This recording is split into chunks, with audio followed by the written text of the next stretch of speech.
ਸ਼ਰਮਾ ਜੀ, ਖਬਰਾਂ ਦੀ ਸ਼ੁਰੂਆਤ ਕਰੀਏ ਪੰਜਾਬ ਦੇ ਮੁੱਖ ਮੰਤਰੀ ਸਾਹਿਬ ਤੋਂ।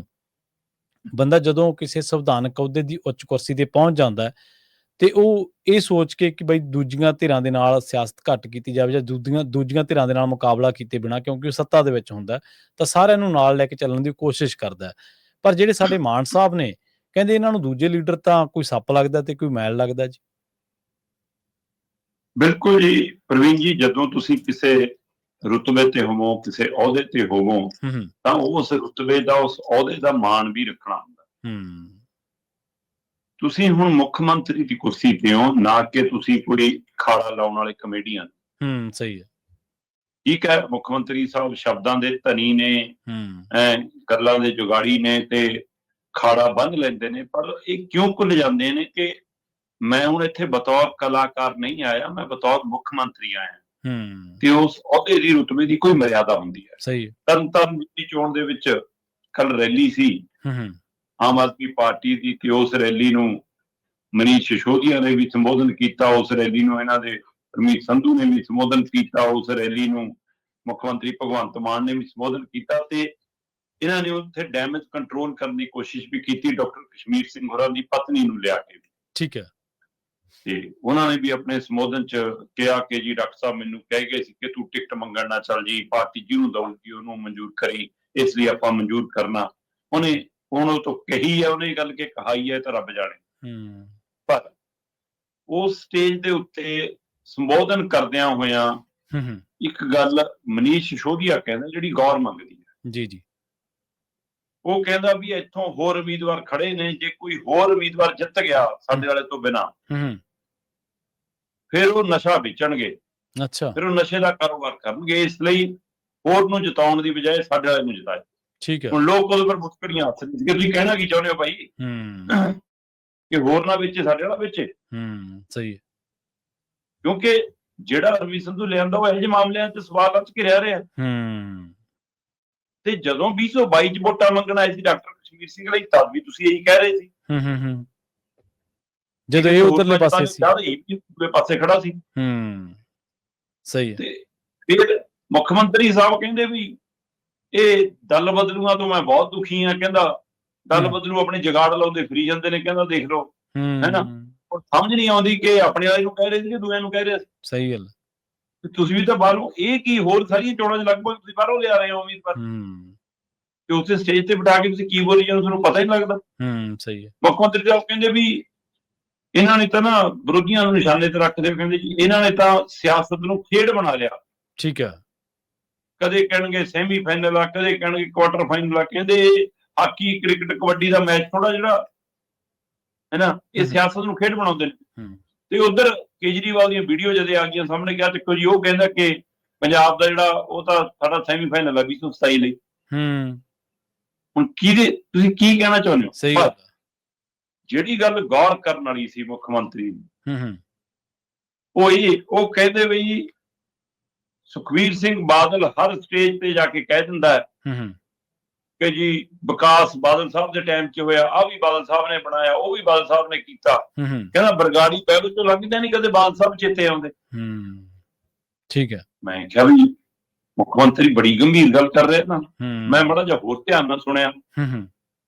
ਕਹਿੰਦਾ ਵੀ ਉੱਥੋਂ ਲੰਘਦਾ ਵੀ ਚੇਤੇ ਆਉਂਦਾ ਹੋਊਗਾ ਕਿ ਜਦੋਂ ਗੋਲੀਆਂ ਚਲਾਈਆਂ, ਸਾਰਾ ਕੁਛ ਹੋਇਆ, ਪਾਣੀ ਦੀਆਂ ਬਾਛੜਾਂ ਮਾਰੀਆਂ, ਤੇ ਤਲ ਨਹੀਂ ਚੇਤੇ ਆਏ।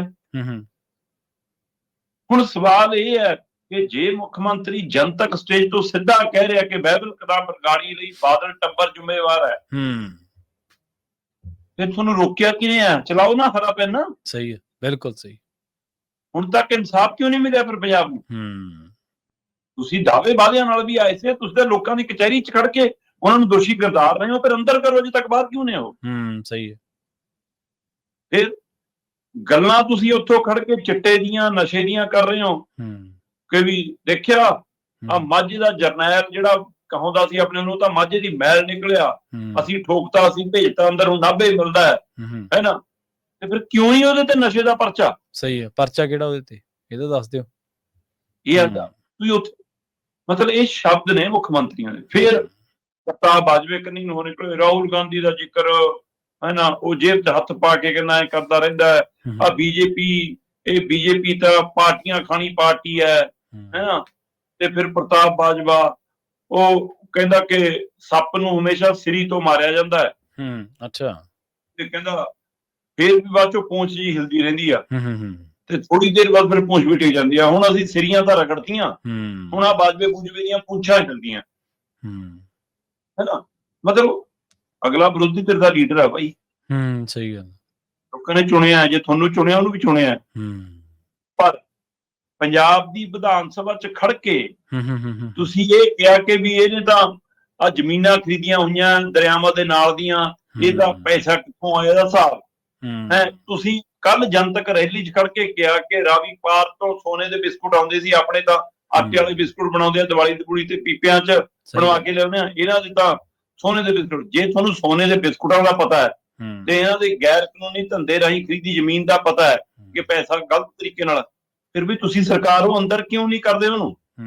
ਵਿਰੋਧੀ ਧਿਰ ਚ ਵੀ ਤੁਹਾਡੇ ਹੀ ਦੋਸ਼ ਸੀ।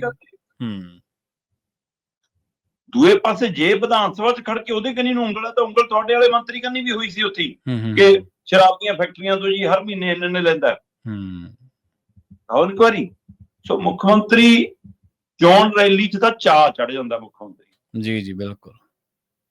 ਕੱਲ ਰੈਲੀ ਕੀਤੀ ਆ, ਕਹਿੰਦਾ ਫਿਕਰ ਨਾ ਕਰਿਓ, ਪਰਸੋਂ ਫੇਰ ਆਇਆ, ਮੈਂ ਰੋਡ ਸ਼ੋਅ ਵੀ ਕਰੂੰਗਾ।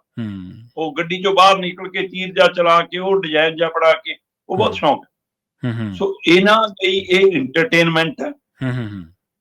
ਪਰ ਪੰਜਾਬ ਦੇ ਲਈ ਇਹ ਸੋਚਣ ਦੀ ਘੜੀ ਹੈ ਕਿ ਕੋਈ ਧਿਰ ਹੈ ਇਹੀ ਜੀ ਜਿਹੜੀ ਪੰਜਾਬ ਨੂੰ ਸਿਰਤਾ ਨਾਲ ਸੋਚਦੀ ਹੋਵੇ, ਪੰਜਾਬ ਬਾਰੇ ਕੋਈ ਫਿਕਰਮੰਦੀ ਕਰਦੀ ਹੋਵੇ। ਇਹ ਟੋਟ ਕੇ ਚੁਟਕਲਿਆਂ ਨਾਲ ਤਾਂ ਤੁਸੀਂ 3.5 ਪੌਣੇ 4 ਸਾਲ ਲੰਘਾ ਲਏ ਜਨਾਬ। ਇਹ ਵੀ ਲੱਗ ਜਿਹੜਾ ਵਕਫਾ ਹੈ। ਹੋ ਸਕਦਾ ਤੁਸੀਂ ਆਪਣੀ ਤਾਕਤ ਸੱਤਾ ਦੇ ਦਮ ਤੇ ਇਸੇ ਤਰ੍ਹਾਂ ਚੋਣਾਂ ਨੂੰ ਧੱਕਦੇ ਵੀ ਲੈ ਕੇ ਜਾਂਦੇ ਰਹੋ, ਪਰ ਇਹ ਸ਼ੈਲੀ, ਇਹ ਅੰਦਾਜ਼, ਇਹ ਬਿਆਨੀਆਂ, ਇਹ ਤਰੀਕਾ ਮੁੱਖ ਮੰਤਰੀਆਂ ਦਾ ਨਹੀਂ ਹੁੰਦਾ ਜੀ। ਇਹ ਖਾੜੇ ਲਾ ਸਕਦੇ ਹੋ ਤੁਸੀਂ ਇਸ ਤਰੀਕੇ ਨਾਲ ਕਿ ਹਾਂ ਦੂਏ ਲਈ ਮਾਹੌਲ ਬਣਾਉਣ ਤੋਂ ਪਹਿਲਾਂ ਜੀ, ਜਿਵੇਂ ਸਟੇਜ ਤੇ ਬੁਲਾਇਆ ਹੁੰਦਾ, ਫਿਰ ਮੈਂ ਕਹਿੰਦਾ ਅਗਲੀ ਸਟੇਜ ਤੇ ਚਲਾ ਜਾਂਦਾ ਸੀ, ਫਿਰ ਅਗਲੀ ਤੇ। ਇਹ ਕੰਮੇ ਕਰਿਓ। ਚਲਾਏ ਤਾਂ ਦਿੱਲੀ ਵਾਲੇ ਰਹੇ ਨੇ, ਅਮਰੀਸ਼ ਚੌਧਰੀ ਕਹਿੰਦਾ ਮੈਂ ਇੱਥੇ ਹੀ ਬੈਠਾ ਹੁਣ, ਸਹੀ ਹੈ, ਮੈਂ ਉਰੀ ਰਹੂੰਗਾ। ਇਸ ਲਈ ਮੁੱਖ ਮੰਤਰੀ ਸਾਹਿਬ ਮੁੱਖ ਮੰਤਰੀ ਬਣੋ। ਠੀਕ ਹੈ, ਕੁਝ ਪਲ ਲਈ ਲੋਕਾਂ ਨੂੰ ਸਵਾਦ ਆਉਂਦਾ ਹੋਊਗਾ, ਪਰ ਇਹ ਤਰੀਕਾਕਾਰ ਸ਼ੋਭਦਾ ਨਹੀਂ। ਜੇ ਸੱਚਮੁੱਚ ਉਹ ਦੋਸ਼ੀ ਹੈਗੇ ਨੇ ਤਾਂ ਹੁਣ ਤੱਕ ਉਹ ਬਾਹਰ ਕਿਉਂ ਨਹੀਂ, ਇਹਦਾ ਜਵਾਬ। ਹਾਂਜੀ, ਜੇ ਬਾਈਬਲ ਕਲਾਂ ਬਰਗਾੜੀ ਚ ਲੰਘਦੇ ਨੇ, ਤੁਹਾਨੂੰ ਬਾਦਲ ਸਾਹਿਬ ਯਾਦ ਆਉਂਦੇ ਨੇ, ਤੁਹਾਨੂੰ ਅਰਵਿੰਦ ਕੇਜਰੀਵਾਲ ਦਾ ਵਾਅਦਾ ਵੀ ਯਾਦ ਆਉਂਦਾ ਹੋਣਾ, ਜਿਹਦੇ ਚ ਉਹਨੇ ਕਿਹਾ ਸੀ ਪਹਿਲੇ 3 ਮਹੀਨੇ ਚ ਅਸੀਂ ਟੰਗ ਦਾਂਗੇ ਜਿਹੜੇ ਦੋਸ਼ੀ ਨੇ। ਤੇ ਦੋਸ਼ੀ ਤਾਂ ਜਿਨ੍ਹਾਂ ਨੂੰ ਤੁਸੀਂ ਦੋਸ਼ੀ ਕਹਿੰਦੇ ਸੀ, ਉਹਨਾਂ ਤੇ ਅੱਜ ਤੁਸੀਂ ਇਲਜ਼ਾਮ ਲਾ ਰਹੇ ਹੋ, ਤੁਹਾਨੂੰ ਆਹ ਨਹੀਂ ਯਾਦ ਆਉਂਦਾ, ਫਲਾਣਾ ਨਹੀਂ ਯਾਦ ਆਉਂਦਾ। ਕੁਰਸੀ ਤੋਂ ਪਹਿਲਾਂ ਵੀ ਉਹੀ ਦੋਸ਼ ਤੇ ਕੁਰਸੀ ਤੋਂ ਬਾਅਦ ਵੀ ਉਹੀ ਦੋਸ਼। ਨਹੀਂ, ਹੁਣ 3.5 ਪੌਣੇ 4 ਸਾਲ ਬਾਅਦ ਉੱਥੇ ਅਲਾਮਤਾਂ ਗੜਾ ਰਹੇ ਨੇ। ਪੰਜਾਬ ਚ ਰਿਸ਼ਵਤਖੋਰੀ ਦੀ ਅਲਾਮਤ ਹੈ, ਭ੍ਰਿਸ਼ਟਾਚਾਰੀ ਦੀ ਅਲਾਮਤ ਹੈ, ਸਿਆਸੀ ਖਿਲਾਰਾ ਹੈ, ਬੇਰੁਜ਼ਗਾਰੀ ਹੈ, ਮੈਂ ਨੌਕਰੀਆਂ ਦੇ ਰਿਹਾ, ਮੈਂ ਠੀਕ ਕਰ ਰਿਹਾ, ਨਹੀਂ ਛੇਤੀ ਹੋਣਾ ਨਹੀਂ। ਕੀਤਾ ਕੀ ਹੈ ਠੀਕ ਵਜੇ ਤੁਸੀਂ ਅੱਜ ਵੀ ਅਲਾਮਤਾਂ ਗਣਾਉਣੀਆਂ ਪੈਂਦੀਆਂ। ਉਲਟਾ ਵੱਧ ਗਈ ਰਿਸ਼ਵਤਖੋਰੀ, ਉਲਟਾ ਪੰਜਾਬ ਦੀ ਹੱਦ ਤੋਂ ਪਾਰ ਜਾਂਦਾ ਰਿਸ਼ਵਤਖੋਰੀ ਦਾ ਪੈਸਾ। ਤੁਹਾਡੇ ਵਾਲੇ ਦਿੱਲੀ ਵਾਲੇ ਦਲਾਲ ਇਕੱਠਾ ਕਰ ਰਹੇ ਨੇ ਪੰਜਾਬ ਚੋਂ ਪੈਸਾ, ਜਨਤਕ ਤੌਰ ਤੇ ਪਤਾ ਹੈ। ਸਹੀ ਹੈ, ਸਹੀ ਹੈ ਜੀ।